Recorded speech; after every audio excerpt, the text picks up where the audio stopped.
आज हम बात करेंगे factors affecting on London dispersion forces के बारे में। फैक्टर्स जो से हैं वो कौन कौन से फैक्टर्स ऐसे हैं जो लंदन डिस्पर्शन फोर्स के ऊपर इफेक्ट कर रहे होते हैं।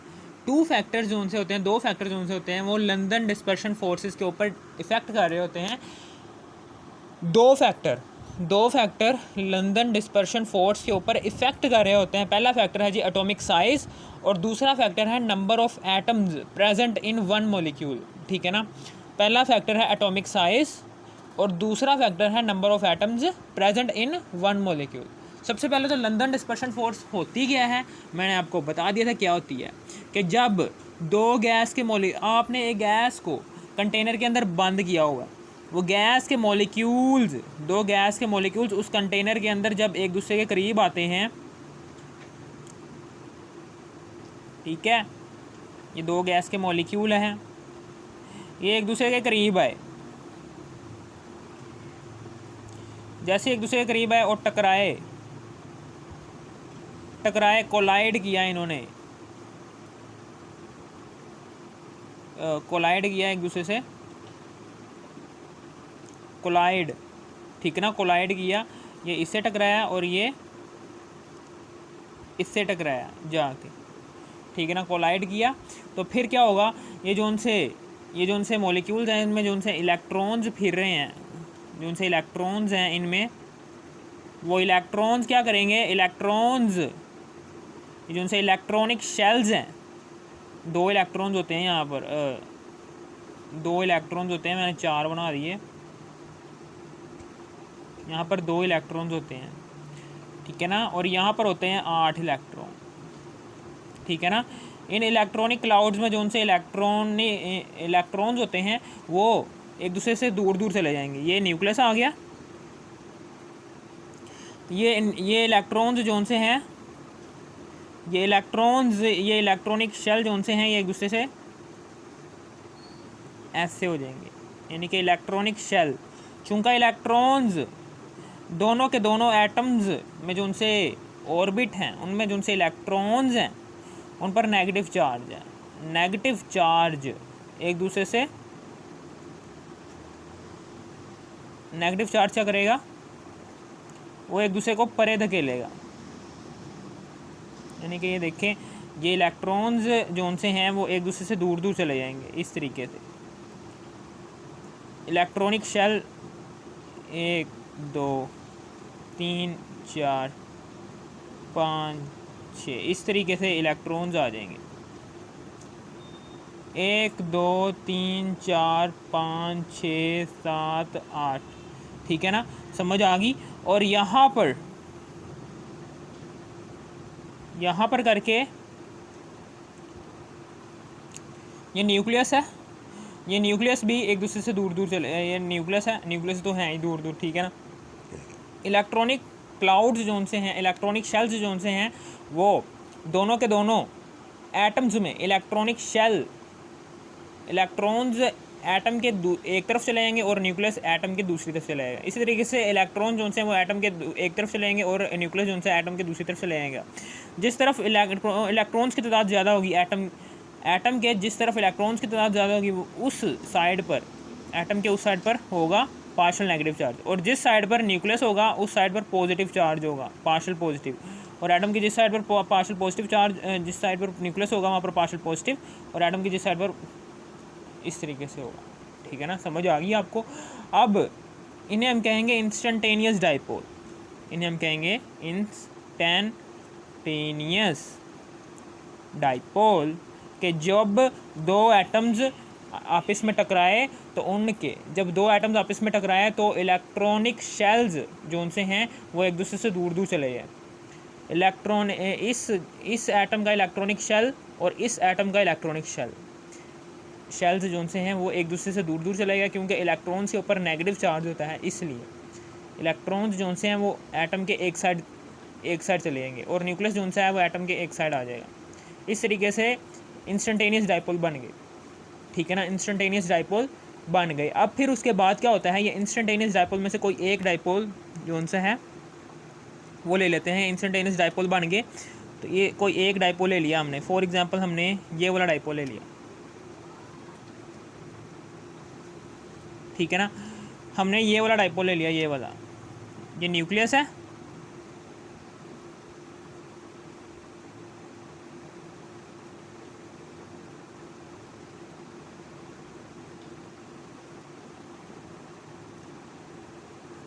ये न्यूक्लियस है। ये न्यूक्लियस के एक तरफ इलेक्ट्रॉन्स हैं 1 2 3 4 5 6 7 8। एटम के जिस साइड पर इलेक्ट्रॉन्स की तादाद ज़्यादा होगी वहाँ पर पार्शियल नेगेटिव चार्ज है। एटम के जिस साइड पर न्यूक्लियस होगा, न्यूक्लियस में चूँकि प्रोटॉन्स होते हैं, प्रोटॉन्स के ऊपर पॉजिटिव चार्ज होने की वजह से हम एटम की उस साइड पर पॉजिटिव पार्शियल चार्ज लगाएंगे। और जब ये इंस्टेंटेनियस डाइपोल जाकर एक और एटम है गैस का, उससे जाके टकराता है, तो फिर क्या होगा? जब ये इंस्टेंटेनियस डाइपोल एक और न्यूट्रल एटम से जाकर टकराता है गैस के मॉलिक्यूल के, तो फिर ये जो सा पार्शियल पॉजिटिव चार्ज होगा, ये क्या करेगा? इस न्यूट्रल एटम, ये जो सा न्यूट्रल एटम आया है इस इंस्टेंटेनियस डाइपोल के करीब, ये पॉजिटिव पार्शियल चार्ज क्या करेगा? इन इलेक्ट्रॉन्स को, यहाँ से जो सा इन इलेक्ट्रॉन्स को अपनी तरफ अट्रैक्ट करेगा। यानी कि ये इसकी शेप क्या बन जाएगी? ऐसे बन जाएगी, ऐसे करके, फिर ऐसे। अब क्या होगा? 1 2 3 4 5 6 7 8, ठीक है ना। और इसकी शेप, ये जो उनसे इलेक्ट्रॉन्स हैं, ये इलेक्ट्रॉन्स क्या करेंगे?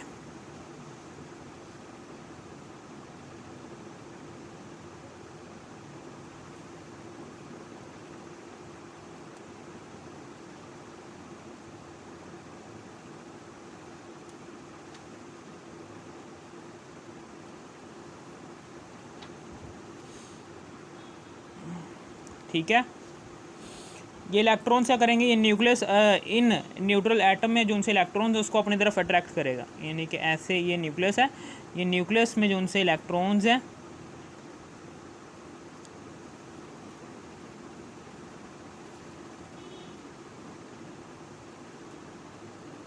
उनको अपनी तरफ अट्रैक्ट करेगा। 1 2 3 4 5 6 7 8 इलेक्ट्रॉन्स को अपनी तरफ अट्रैक्ट करेगा। ये पार्शियल पॉजिटिव चार्ज है यहाँ पर पार्शियल नेगेटिव चार्ज है। और यहाँ पर जैसे ही ये न्यूक्लियस एटम, न्यूट्रल एटम के इलेक्ट्रॉन्स को अपनी तरफ अट्रैक्ट करेगा, तो यहाँ पर पार्शियल नेगेटिव चार्ज आ जाएगा, यहाँ पर पार्शियल पॉजिटिव चार्ज आ जाएगा। इस तरीके से हमने यहाँ पर न्यूट्रल एटम से डाइपोल इंड्यूस्ड करवाया, ठीक है ना। तो इस इंड्यूस्ड डाइपोल और इंस्टेंटेनियस डाइपोल,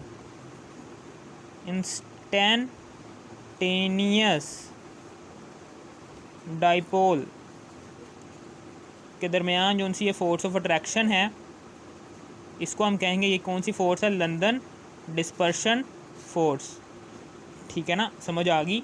ये थी लंदन डिस्पर्शन फोर्स। और लंदन डिस्पर्शन फोर्स हमेशा याद रखना, हमने सिलेंडर के अंदर कौन सी गैस लेनी है? नॉन पोलर गैस के एटम मॉलिक्यूल्स लेने हैं हमने। कौन सी गैस इस्तेमाल करनी है? Non polar gas, hydrogen, nitrogen, oxygen, ozone. यानी कि एक जैसे एटम्स पर मुश्तमिल मॉलिक्यूल्स वाली गैस को कहते हैं नॉन पोलर गैस। हमने इसमें नॉन पोलर गैस लेनी है, और नॉन पोलर मॉलिक्यूल्स के एटम्स के दरमियान ही लंदन डिस्पर्शन फोर्स बनती है। हमेशा याद रखना, पोलर मॉलिक्यूल्स के एटम्स के दरमियान लंदन डिस्पर्शन फोर्स एग्जिस्ट नहीं करती। ओके, थैंक्स फॉर, ठीक है। अब हम बात करने जा रहे हैं पोलराइजेबिलिटी की। पोलराइजेबिलिटी क्या होती है? पोलराइजेबिलिटी यानी कि किसी भी एटम में पोल्स बनने की सलाहियत को कहते हैं पोलराइजेबिलिटी। किसी भी एटम में पोल्स बनने की सलाहियत को कहते हैं पोलराइजेबिलिटी, इसके नाम से जाहिर है। यानी कि कोई भी एटम, पोलराइजेबिलिटी, कोई भी एटम कितनी आसानी से पोल्स में डिवाइड हो सकता है। पोलराइज, इसको कहेंगे पोलराइज, इसको हम कहेंगे एबिलिटी, यानी कि किसी भी एटम के पोलराइज बनने की सलाहियत। ठीक है ना, समझ आ गई। यानी कि कोई भी एटम, ये एटम है, वो कितनी आसानी से पोल्स में डिवाइड हो सकता है।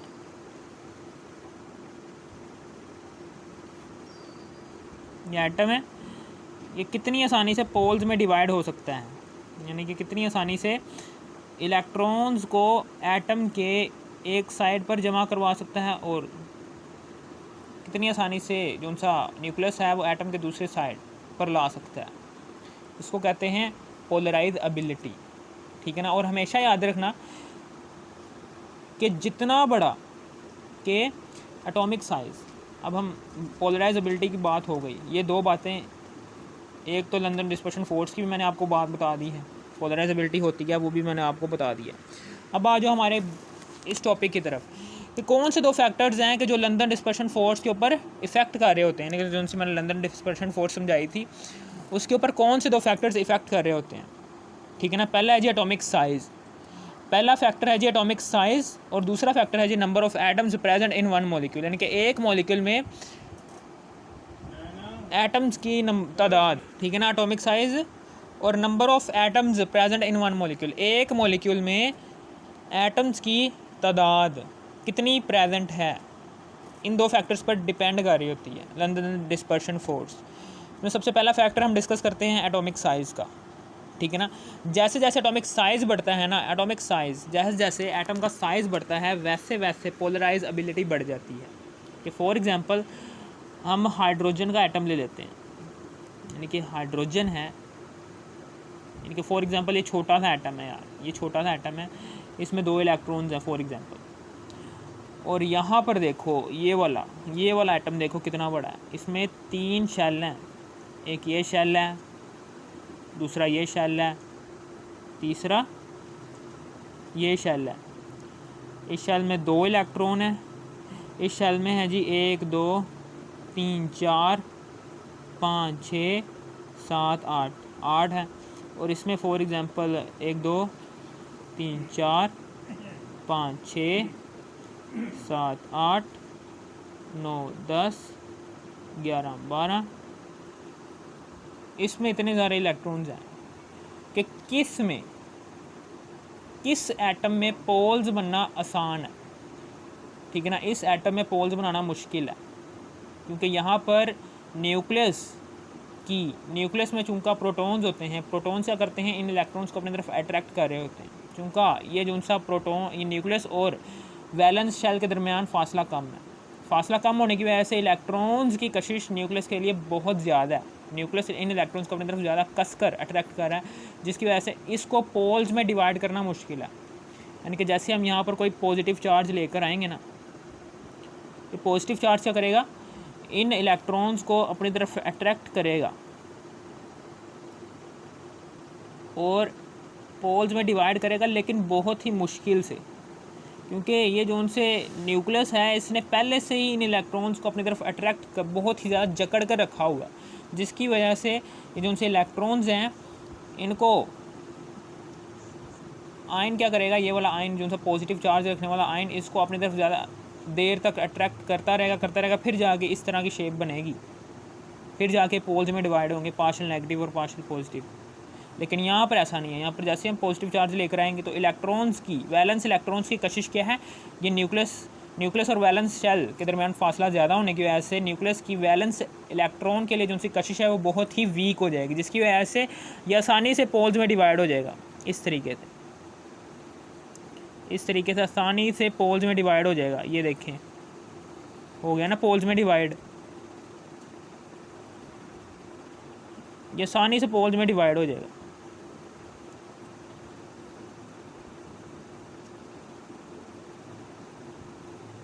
ये आसानी से पोल्स में डिवाइड हो जाएगा। ठीक है ना, समझ आ गई यहाँ पर, ये आसानी से पोल्स में डिवाइड हो जाएगा। यहाँ पर आ गया पार्शियल पॉजिटिव चार्ज और यहाँ पर आ गया पार्शियल नेगेटिव चार्ज। जिस एटम का साइज़ ज़्यादा होगा, एटम का साइज़ ज़्यादा होने की वजह से न्यूक्लियस की वैलेंस शेल के लिए, न्यूक्लियस और वैलेंस शेल के दरमियान इलेक्ट्रॉन्स, वैलेंस शेल के दरमियान फासला ज़्यादा होगा, जब न्यूक्लियस और वैलेंस शेल के दरमियान फासला ज़्यादा होगा तो न्यूक्लियस की वैलेंस शेल इलेक्ट्रॉन्स के लिए कशिश वीक हो जाएगी, जिसकी वजह से ये आयन क्या करेगा, ये आसानी से वैलेंस शेल के इलेक्ट्रॉन्स को अपनी तरफ अट्रैक्ट करेगा और इससे एटम को आसानी से दो पोल्स में कन्वर्ट कर देगा। इस तरीके से पोलराइज एबिलिटी एटम के साइज़ के साथ साथ बढ़ जाती है। जब एटम के साइज़ के साथ साथ पोलराइज एबिलिटी बढ़ जाती है तो समझ लेना कि लंदन डिस्पर्शन फोर्स, उस लंदन डिस्पर्शन फोर्स, ठीक है ना, लंदन डिस्पर्शन फोर्स भी इस तरह के एटम्स में लंदन डिस्पर्शन फोर्स भी बनाना बहुत आसान हो जाता है, ठीक है ना, समझ आ गई। वही वाली बात लिखी हुई है कि atomic size of an element is directly proportional to the London dispersion force. London dispersion force जैसे जैसे बढ़ती जाएगी, इसका मतलब क्या है कि उस एटम जो उनसे है एटॉमिक साइज़ क्या है, ज़्यादा। एटॉमिक साइज़ ज़्यादा होने की वजह से लंदन डिस्पर्शन फोर्स बढ़ जाएगी। जब एटॉमिक साइज़ कम होगा तो वो आसानी से दो पोल्स में कन्वर्ट नहीं हो सकते। जब दो पोल्स में कन्वर्ट नहीं हो सकते तो इसका मतलब क्या है कि इंस्टेंटेनियस डाइपोल भी नहीं बन सकता। जब इंस्टेंटेनियस डाइपोल मुश्किल से बनेगा तो इंड्यूस्ड डाइपोल भी, इस तरह के एटम्स का इंड्यूस्ड डाइपोल बनाना भी मुश्किल होगा। जब इंड्यूस्ड डाइपोल बनाना मुश्किल होगा तो समझ लेना London dispersion force instantaneous dipole और इंड्यूस्ड डाइपोल के दरमियान ही बननी थी। चूँकि उन दोनों को बनाना ही मुश्किल हो रहा है तो लंदन डिस्पर्शन फोर्स भी इस तरह के एटम्स के लिए वीक हो जाएगी, ठीक है ना, कम हो जाएगी, ठीक है, समझ आ गई। और यही वाली बात मैंने यहाँ पर लिखी हुई है कि वाई, दो तरह के क्वेश्चन आते हैं आपकी किताब में कि why melting point and boiling point of halogens increased down the group, कि क्यों मेल्टिंग पॉइंट और बॉइलिंग पॉइंट जो उनसे हैं वो हैलोजेंस के इंक्रीज होते हैं डाउन द ग्रुप। या फिर वो कह रहा है जी एक और, why halogens exist at different physical states. इन दोनों क्वेश्चंस का आंसर सेम ही है, ठीक है ना, समझ आ गई आपको। इन दोनों क्वेश्चंस का आंसर सेम ही है। सबसे पहले तो हम यहाँ पर हैलोजेंस बनाते हैं, फ्लोरीन, क्लोरीन, ब्रोमीन, आयोडीन, ये हैलोजेंस है, ठीक है ना। और यहाँ पर करके एक छोटा सा एटम है, फिर ये इससे बड़ा है, ये सबसे बड़ा है, ये सबसे बड़ा, यानी कि डाउन द ग्रुप आपने देखा होगा कि एटम का साइज़ बढ़ रहा है। एटम का ये दोनों ये गैसियस स्टेट में होंगी, ये लिक्विड स्टेट में होगा, ये क्या होगा, ये लिक्विड स्टेट में होगा, ये होगा सॉलिड स्टेट में, ठीक है ना, समझ आ गई। ये गैस स्टेट में है, ये लिक्विड स्टेट में है, ये सॉलिड स्टेट में है, ठीक है ना। यानी कि जैसे जैसे आपको पता है कि डाउन द ग्रुप हैलोजेंस में डाउन द ग्रुप क्या हो रहा है, एटॉमिक साइज़ बढ़ रहा है। एटॉमिक साइज़ बढ़ने की वजह से पोलराइज एबिलिटी बढ़ेगी। जब पोलराइज एबिलिटी बढ़ेगी तो समझ लेना लंदन डिस्पर्शन फोर्स भी बढ़ेगी। जैसे जैसे लंदन डिस्पर्शन फोर्स बढ़ जाएगी, मॉलिक्यूल्स के दरमियान लंदन डिस्पर्शन फोर्स बढ़ जाएगी, मॉलिक्यूल्स के, ठीक है ना, लंदन डिस्पर्शन फोर्स बढ़ जाएगी तो क्या होगा कि वो मॉलिक्यूल आहिस्ता आहिस्ता गैस में कन्वर्ट होना, लिक्विड में और सॉलिड में कन्वर्ट होना शुरू हो जाएंगे। वही वाली बात लिखी हुई है, ठीक है ना, समझ आ गई कि इन halogens fluorine and chlorine exist in halogens, ठीक है ना। ये देखें मेल्टिंग और बॉइलिंग पॉइंट क्यों हैलोजेंस के इंक्रीज़ हो रहे हैं, जैसे जैसे लंदन डिस्पर्शन फोर्स बढ़ रही है तो जाहिर सी बात है कि बॉइलिंग पॉइंट भी बढ़ेंगे, यानी कि वो जल्दी से बॉयल भी नहीं होगी सब्सटेंस और ना ही वो सब्सटेंस जल्दी से मेल्ट होगी, ठीक है ना, समझ आ गई आपको। अब हम यही वाले सवाल को नीचे इसकी एक्सप्लेनेशन देंगे। इन हैलोजेंस फ्लोरीन एंड क्लोरीन, जिनसे फ्लोरीन होते हैं और क्लोरीन होते हैं, ये फ्लोरीन और क्लोरीन ये क्या होते हैं, गैस स्टेट में एग्जिस्ट कर रहे होते हैं, exist in gaseous state. Bromine is exist in liquid state and iodine exist in solid state. When we move from top to bottom in a group, जब हम ग्रुप में टॉप टू बॉटम मूव करें, the size of an atom, तो size of an atom क्या होता है, is increased. जब size atom का इंक्रीज़ हो जाता है due to increase in size, जब साइज़ इंक्रीज़ हो जाता है, साइज़ के इंक्रीज़ होने की वजह से due to size of an atom increase polarize ability, जो उनसे पोलराइज एबिलिटी है वो बढ़ जाती है। एटम की पोल्स बनाने की सलाहियत क्या हो जाती है, बढ़ जाती है। Polarize ability increased due to increase in size of atom, polarize ability of molecule is also increased and London dispersion force क्या होगी, चूँकि पोल्स बनने की सलाहियत किसी भी एटम की बढ़ रही है तो आसानी से एटम, वो वाले एटम आसानी से इंस्टेंटेनियस डाइपोल भी बना सकते हैं और आसानी से वो वाले एटम्स इंड्यूस्ड डाइपोल भी बना सकते हैं। इंस्टेंटेनियस डाइपोल और इंड्यूस्ड डाइपोल आसानी से बन रहे हैं, जिसकी वजह से लंदन डिस्पर्शन फोर्स भी इन्हीं दो आयंस के दरमियान बनती है, इंड्यूस्ड डाइपोल और इंस्टेंटेनियस डाइपोल। इंड्यूस्ड डाइपोल और इंस्टेंटेनियस डाइपोल के दरमियान ही लंदन डिस्पर्शन फोर्स बन रही होती है। अगर ये दोनों जो उनसे डाइपोल्स हैं आसानी से बन रहे हैं तो लंदन डिस्पर्शन फोर्स भी क्या हो जाएगी, स्ट्रोंगर हो जाएगी। इस तरह के स्ट्रोंगर होगी। जैसे ही लंदन डिस्पर्शन फोर्स स्ट्रोंगर हो जाएंगी तो फिर क्या होगा, तो फिर क्या होगा, ऑफ मॉलिक्यूल इज इंक्रीज्ड, तो फिर क्या होगा, दैट्स वाई मेल्टिंग पॉइंट भी बढ़ जाएंगे। जैसे लंदन डिस्पर्शन फोर्स बढ़ रही है तो फिर मेल्टिंग पॉइंट भी उस एटम के मेल्टिंग पॉइंट भी बढ़ जाएंगे और बॉइलिंग पॉइंट भी बढ़ जाएंगे। Melting point and boiling point of halogens are increased from top to bottom in a group. ये ग्रुप में हैलोजेंस के मेल्टिंग पॉइंट भी बढ़ेंगे और बॉइलिंग पॉइंट भी बढ़ते जाएंगे। जैसे जैसे एटम का साइज़ बढ़ रहा है, एटम का साइज़ बढ़ रहा है, एटम को आसानी से ठीक है ना, साइज़ बढ़ने की वजह से पोलराइज एबिलिटी बढ़ रही है। पोलराइज एबिलिटी बढ़ने की वजह से ठीक है ना, पोलराइज एबिलिटी बढ़ रही है। जैसे जैसे पोलराइज एबिलिटी बढ़ रही है, एटम के पोल्स बनाने की सलाहियत बढ़ रही है, पार्शियल नेगेटिव और पार्शियल पॉजिटिव एटम जो सा है वो आसानी से पोल्स में डिवाइड हो सकता है एटम के साइज़ बढ़ने की वजह से। तो फिर वो आसानी से इंस्टेंटेनियस डाइपोल भी बना सकता है और इंड्यूस्ड डाइपोल भी बना सकता है, जिसकी वजह से लंदन डिस्पर्शन फोर्स आसानी से अपने एटम्स के दरमियान कायम कर सकता है। ठीक है ना, जिसकी वजह से मेल्टिंग पॉइंट और बॉइलिंग पॉइंट भी बढ़ते जाएंगे। ठीक है ना, और ये वाली बात मैंने लिख दी है यहाँ पर। और फिर आ गया जी, why boiling point of noble gases increase down the group, कि क्यों नोबल गैसेज जो सी हैं उनके नोबल गैसेज, आपको पता होगा कि मेल्टिंग, वो कह रहा है जी why boiling point of noble gases increase down the group. इसका भी जवाब सेम ही है। ये है जी noble gases, helium, neon, argon, krypton, xenon और रेडॉन। ये छोटा एटम है, ये थोड़ा सा बड़ा है, ये उससे बड़ा है, ये सबसे बड़ा है, ये उससे भी बड़ा है, ये सबसे बड़ा है।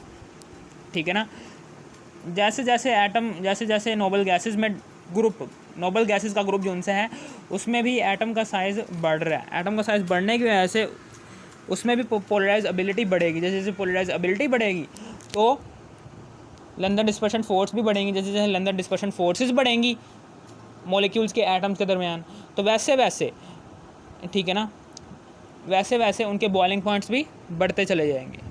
बस why boiling point of noble gases increased down the group, ये मैंने आपको सवाल समझा दिया है। आपने यहाँ से लेकर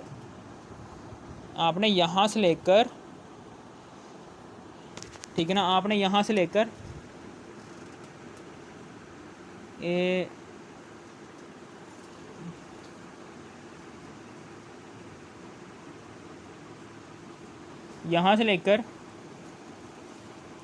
यहाँ तक ये वाला सारा का सारा जवाब लिख देना।